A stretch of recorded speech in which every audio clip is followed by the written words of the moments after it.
datang pagi, yang piket juga membersihkan kelas seperti itu. Anak-anak, hari ini yaitu mapelnya Pancasila. Sebelum guru menyampaikan materi Pancasila, di sini guru ingin mensosialisasikan yaitu tentang pendidikan anti korupsi kepada kalian. Ya. Mari kita lihat yaitu materi yang ada di papan. Mengapa perlu pendidikan anti korupsi? Mengapa perlu pendidikan anti korupsi?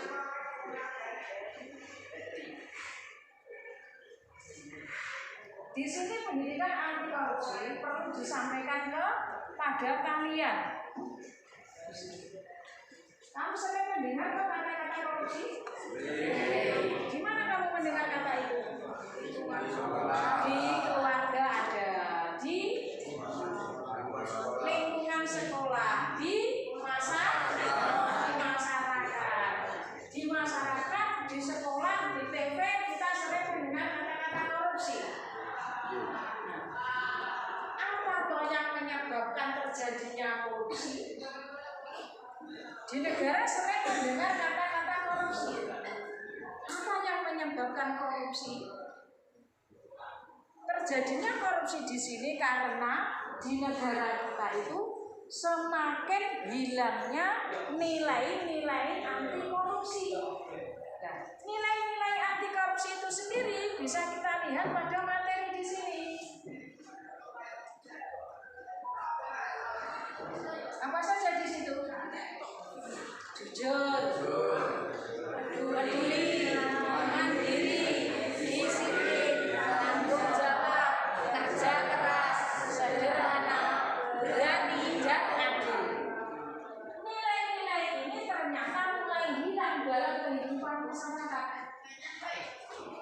Supaya nilai-nilai ini tidak hilang, makanya materi ini saya sampaikan kepada anak didik di sekolah. Lah, tempat yang paling baik untuk menyampaikan nilai-nilai anti korupsi itu adalah tempatnya di lembaga pendidikan yang paling bagus. Sehingga kamu itu dibekali, siswa harus bersikap jujur, siswa harus bersikap disiplin, mandiri, bekerja keras. Seperti itu. Selanjutnya, korupsi.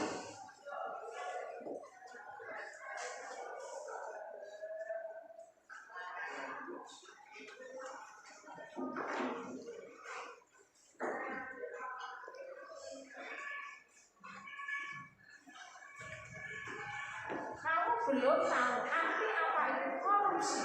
Ada yang tahu mungkin? Nah, bisa dilihat di papan. Pengertian korupsi berasal dari kata korupsi. Artinya apa, anak-anak? Busuk. Korupsi itu artinya ternyata busuk, tidak bagus. Suatu perbuatan yang seharusnya tidak dilakukan oleh seseorang.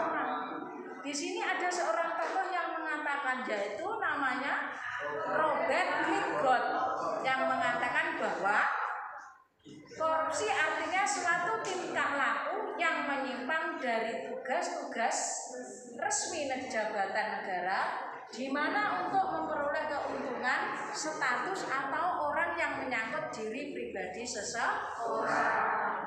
Jadi seseorang itu diberi kepercayaan oleh negara, namun disalahgunakan. Korupsi itu sendiri diatur dalam suatu undang-undang. Undang-undang nomor berapa yang mengatur tentang korupsi?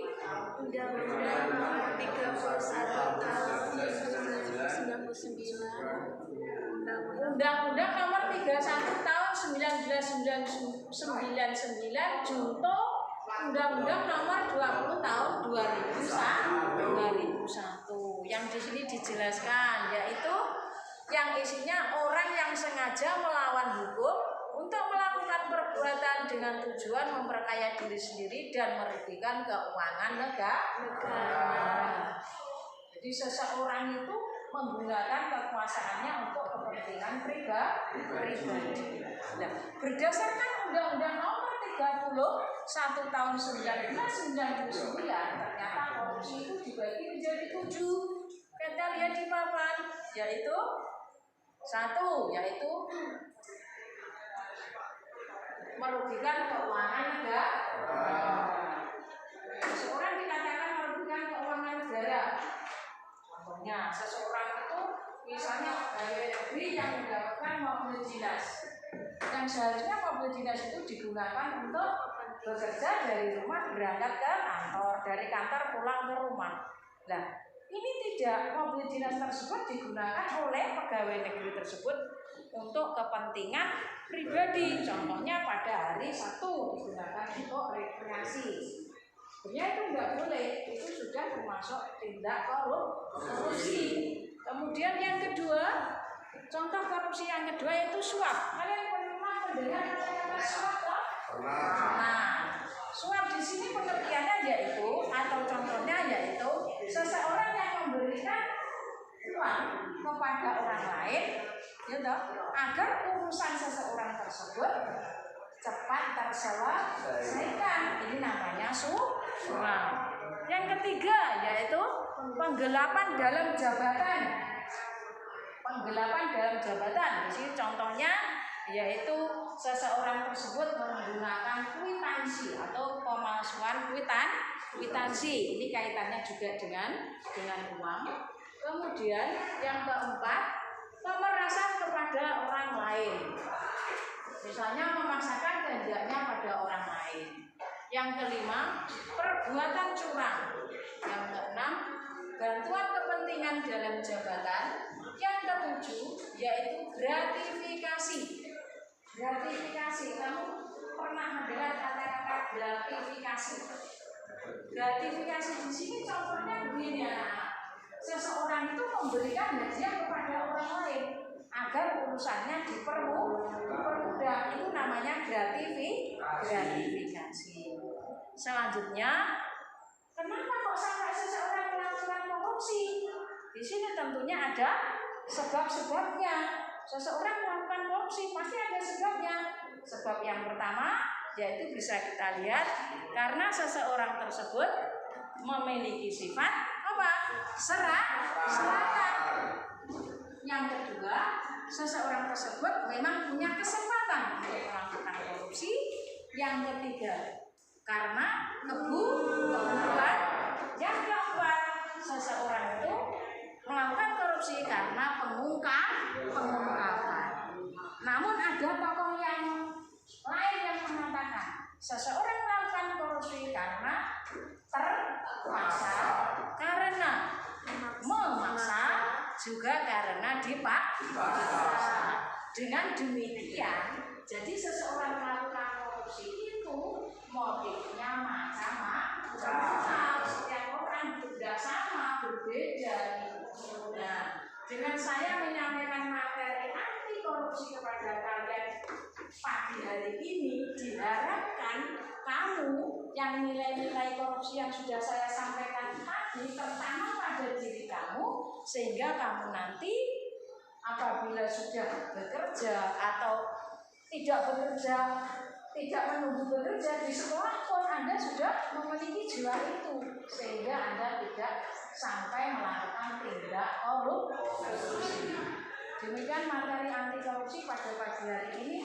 Mungkin dari kalian ada yang bertanya kepada Bu Guru? Cukup jelas ya? Paham?